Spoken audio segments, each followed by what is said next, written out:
রমজান মাসে ইফতারের সময় অন্যান্য ফলের সঙ্গে খেজুর তো থাকবেই, কিন্তু আপনারা কি জানেন এই খেজুর কোথা থেকে আসে, কিভাবে উৎপন্ন হয় বা কোথায় কোথায় এই খেজুর পাওয়া যায়? কিন্তু আপনাদের মনে কি এই প্রশ্ন আছে না যে এই সমস্ত খেজুর কিভাবে তৈরি হয় বা কিভাবে উৎপন্ন হচ্ছে? কিছু কিছু খেজুর এরকমও আছে যে সমস্ত খেজুর কাঁচা অবস্থায় মধুর মতন মিষ্টি, কিন্তু কিছু কিছু খেজুর এরকমও আছে যেইগুলো গুড় দিয়ে বা চিনি দিয়ে জাল দিয়ে এগুলোকে মিষ্টি করা হয় মধুর মতন। তো চলুন আজকের ভিডিওটা এই নিয়ে যে দেখে নেওয়া যাক যে কিভাবে এই সমস্ত খেজুরগুলো কোথা থেকে আসছে এবং এই সমস্ত খেজুর দিয়ে আর কি কি তৈরি হচ্ছে। আপনারা দেখতেই পাচ্ছেন ভিডিওটার মধ্যে দেখানো হচ্ছে যে কিছু চকলেট বা ক্যাপসুল ধরনের জিনিস দেখানো হচ্ছে। এই যে জিনিসটা দেখতে পাচ্ছেন এটা হচ্ছে চকলেট। এই খেজুর দিয়ে যে চকলেট তৈরি হয় এবং খেজুর দিয়ে যে ক্যাপসুলগুলো তৈরি হয়, ভিটামিন ক্যাপসুলগুলো, যেগুলো আমরা নিত্যদিন প্রয়োজনে ব্যবহার করে থাকি। এই যে খেজুরটা এই মুহূর্তে আপনারা দেখছেন, এই খেজুরটার নাম হচ্ছে আজুয়া খেজুর। এই খেজুরটা কিন্তু একমাত্র সৌদি আরবেই এই খেজুরের উৎপন্ন হয়। এই খেজুরের দাম হচ্ছে গিয়ে 5,000 টাকা কেজি। এই খেজুর কিন্তু আমাদের ইন্ডিয়ায় পাওয়া যায় না। এই খেজুর সম্ভবত যত বাইরের কান্ট্রি আছে সেই সমস্ত কান্ট্রিতে চলে যায়। এই খেজুরের প্রচুর পরিমাণে চাহিদা আছে বাইরের দেশগুলিতে। তো চলুন দেখে নেওয়া যাক যে এই খেজুরগুলো কিভাবে চাষ হয় সৌদি আরবের দেশগুলিতে। তো দেখুন এই খেজুরগুলো গাছ, এই খেজুরগুলোর একটা বিশেষত্ব আছে, এগুলো কিন্তু কাঁচাতেও খুব মিষ্টি হয়, কিন্তু পেকে যাওয়ার পরে এই খেজুরগুলো গাছ থেকে পেরে নেওয়া হয়। এই খেজুরগুলো ছোট ছোট চারা, এগুলো 3 থেকে 5 বছর পর ফল দিয়ে থাকে। পাকা ফল পাওয়ার জন্য 3 থেকে 5 বছর অপেক্ষা করতে হয় খেজুর চাষিদের। তো এই খেজুর গাছগুলোতে এই পদ্ধতিতে জল দেওয়া হয়। এই পদ্ধতিতে জল দিতে প্রচুর পরিমাণে টাকারও খরচ হয়, কেননা সৌদি আরবের জলের মধ্যে সম্ভবত তেল পাওয়া যায়, আর এই জলের মধ্যে তেল মিশে থাকার কারণে পরিষ্কার জল, পরিশুদ্ধ জল পেতেও তাদের খুব অসুবিধা হয়ে থাকে। সেই জন্য সেই জলকে রিফাইন করার জন্য অনেক টাকা খরচা হয়ে থাকে। তো এই খেজুরগুলো দেখুন কি সুন্দর দেখতে লাগে, আর এই সুন্দর সুন্দর খেজুর পাওয়ার জন্য এদেরকে টাইম মতন গাছে জল দিতে হয়। গাছে সময় মতন জল দেওয়ার জন্য প্রচুর পরিমাণে শ্রমিক রাখতে হয়, এবং এই খেজুরগুলো পেকে যাওয়ার পরে খেজুরগুলোকে পাড়ার জন্য প্রচুর পরিমাণে শ্রমিক রাখতে হয় এবং ক্রেনও রাখতে হয়, যে ক্রেনের মাধ্যমে এই খেজুরগুলোকে পাড়া হয় এবং রপ্তানি করা হয়, দেশ বিদেশে খেজুরগুলোকে পাঠিয়ে দেওয়া হয়। আজুয়া খেজুর দেখতে ঠিক এই ধরনের হয়ে থাকে। আর আপনারা যে খেজুরগুলো দেখুন এখানে খেজুরের বিভিন্ন রকমের কোয়ালিটি রয়েছে, আর এই কোয়ালিটিগুলো এই মেশিনের মাধ্যমে পরীক্ষা করা হয় এবং ভালো কোয়ালিটির খেজুরগুলোকে আলাদা করে নেওয়া হয় এবং খারাপ কোয়ালিটির খেজুরগুলোকে আলাদা করে নেওয়া হয়।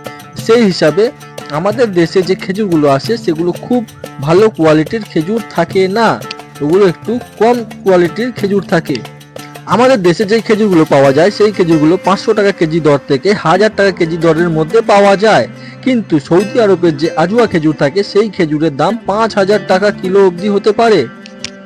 সৌদি আরবের খেজুরগুলো ঠিক এই পদ্ধতিতে ফ্যাক্টরিতে টেস্টিং করা হয় যে ভালো খেজুর কোনটা।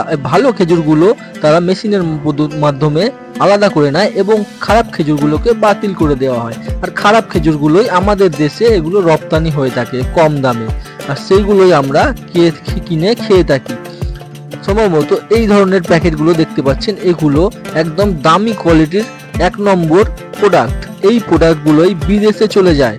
এগুলো এই শপিং মলটা যেটা দেখতে পাচ্ছেন ওটা বিদেশের, আর এই ফ্যাক্টরিটা যেটা দেখতে পাচ্ছেন এটাও সৌদি আরবে প্রস্তুত। তো এই ফ্যাক্টরিগুলোতে দেখুন এইভাবে খেজুরের জুস বার করে নেওয়া হয়।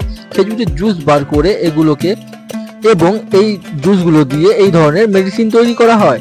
এই ধরনের মেডিসিনগুলো আপনারা কখনো না কখনো খেয়েছেন, আমরাও খেয়েছি। তো চলুন দেখে নেওয়া যাক এবার খেজুরের চকলেট কিভাবে তৈরি হয়।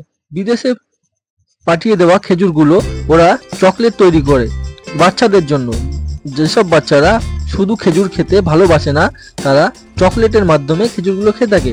তো এই দেখুন কনভার বেল্টের মাধ্যমে খেজুরগুলোকে পাঠিয়ে দিচ্ছে দেখুন, এবং ওপর থেকে যে চকলেটের মিশ্রণটি পড়ছে তার মধ্যে দিয়ে খেজুরগুলো পাস হচ্ছে এবং খেজুরের গায়ে চকলেটের লেয়ারগুলো পড়ে যাচ্ছে। আর এখানে দেখুন এটা দেখতে পাচ্ছেন খেজুর থেকে জুস বার করে নেওয়ার পরে এই চকলেট তৈরি করা হয়। এই চকলেটগুলো ওই দেশের বাচ্চারা খুব পছন্দ করে। সৌদি আরবের বাচ্চারা এই ধরনের চকলেট খেতে খুব পছন্দ করে। এবং এটা আপনারা দেখতে পাচ্ছেন যারা ডায়াবেটিস পেশেন্ট আছে তাদের জন্য এই ধরনের খেজুরের জুস থেকে তৈরি করা মধুর মতন এরা চিনি হিসাবে চা এবং অন্য কিছুর সাথেও ব্যবহার করতে পারে। এটা দেখতে পাচ্ছেন এই দিয়ে রেড চকলেট তৈরি করা হবে। যেই রেড চকলেট একটু আগে আপনাদেরকে দেখালো হলো ছোট ছোট এই চকলেটগুলোই তৈরি করা হবে খেজুরের তরল দিয়ে। এবার এইগুলোকে মেশিনের মাধ্যমে এই চকলেটগুলো কিন্তু অনেক সুস্বাদু হয়ে থাকে, তাই দেশ বিদেশের বাচ্চারা এই চকলেটগুলো খেতে খুবই পছন্দ করে থাকে। চকলেটও খাওয়া হয় এবং তাদের ভিটামিনসগুলোও তারা তাদের শরীরের মধ্যে পেয়ে যায়, তাই তাদের প্যারেন্টসরা এতে খুব খুশি। এই চকলেটগুলো প্রচুর পরিমাণে বিক্রি হয়ে থাকে। এটা যেটা দেখতে পাচ্ছেন এগুলো হচ্ছে ক্যাপসুল। এই ক্যাপসুলগুলো হচ্ছে ভিটামিন হিসাবে আমরা ব্যবহার করে থাকি। এই ভিটামিনগুলো আপনারা যদি না জেনে থাকেন যে ভিটামিন ক্যাপসুলগুলো আমরা খেয়ে থাকি সেগুলো কিন্তু খেজুরের জুস দিয়েই তৈরি, আমাদের শরীরের ভিটামিনের ঘাটতি দূর করার জন্য। তাই খেজুরের যদি আপনারা এই ট্যাবলেট তৈরি করার জন্য সর্বপ্রথম এই উন্নত ধরনের মেশিনের মাধ্যমে জুসগুলোকে বার করে নেওয়া হয় এবং এগুলোকে ছোট ছোট ক্যাপসুলের মধ্যে ভরে দেওয়া হয় এবং সেই ক্যাপসুলগুলোই দেশ বিদেশে চলে যায়, যার কারণে এই সৌদি আরবের খেজুরের এত দাম। এই খেজুর দিয়েও আরও একটা জিনিস তৈরি করা হয়, যেগুলো মেশিনের মাধ্যমে এইভাবে জুসগুলো বার করে নেওয়া হয়। বার করে নেওয়ার পরে এগুলোকে কিন্তু মেশিনের মাধ্যমেই প্যাকিং করে নেওয়া হয় বয়মের ভিতরে, যেগুলো ডায়াবেটিস পেশেন্টদের জন্য সিরাপ হিসেবে ব্যবহার করা হয়। ডায়াবেটিস পেশেন্টরা এইগুলো চা অন্যান্য তরল জাতীয়র সাথে এগুলো পান খেজুরের সিরাপ ডায়াবেটিস পেশেন্টদের জন্য অনেক উপকারের হয়ে থাকে। এতে ডায়াবেটিস নিয়ন্ত্রণে আসে এবং শরীর সুস্থ থাকে, ডায়াবেটিস বাড়ার কোনো আশঙ্কা থাকে না। বর্তমানে আপনারা একটা জিনিস লক্ষ্য করে থাকবেন যে ফলের দোকানের চাইতে মেডিসিনের দোকানে কিন্তু প্রচণ্ড পরিমাণে ভিড় জমে থাকে। তার কারণ হলো এই ধরনের ভিটামিন মেডিসিনগুলো মানুষ প্রচুর পরিমাণে এখনকার দিনে ব্যবহার করে থাকেন সুন্দর ত্বক এবং সুন্দর সুস্বাস্থ্য পাওয়ার জন্য। এই ভিটামিন ক্যাপসুলের জুড়িমেলা আপনারা সম্ভবত দেখে থাকবেন। আমাদের দেশে এই ধরনের খেজুর প্রচুর পরিমাণে বিক্রি হয়ে থাকে। আপনারা কি জানেন এই ধরনের খেজুরগুলো কোথায় পাওয়া যায়, কোথা থেকে উৎপন্ন হয়?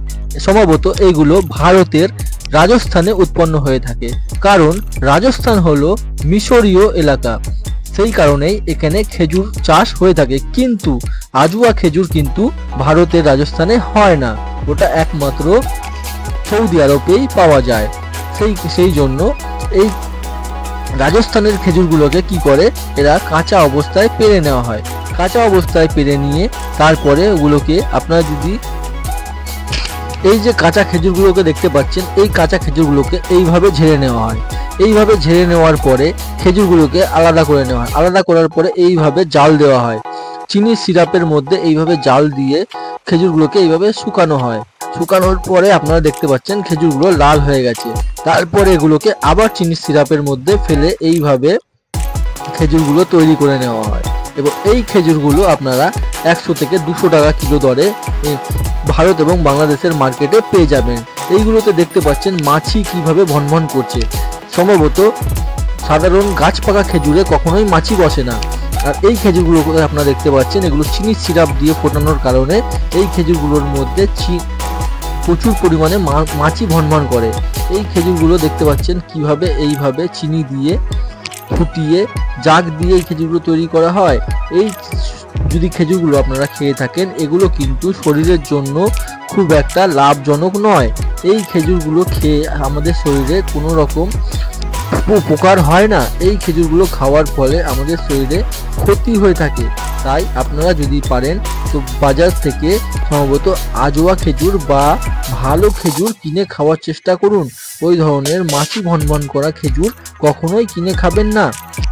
তো আজকের মতন ভিডিওটা এখানেই শেষ করলাম। ভিডিওটা আপনাদের কেমন লাগলো কমেন্ট করে অবশ্যই জানাবেন এবং একটি লাইক অবশ্যই দিয়ে দেবেন। আর যদি এই ধরনের আরও ভিডিও আপনারা পেতে চান তাহলে আপনারা চ্যানেলটিকে সাবস্ক্রাইব করে রাখবেন। তো আজকের মতন এখানেই শেষ করলাম। টাটা, বাই বাই, নমস্কার, সবাই ভালো থাকবেন।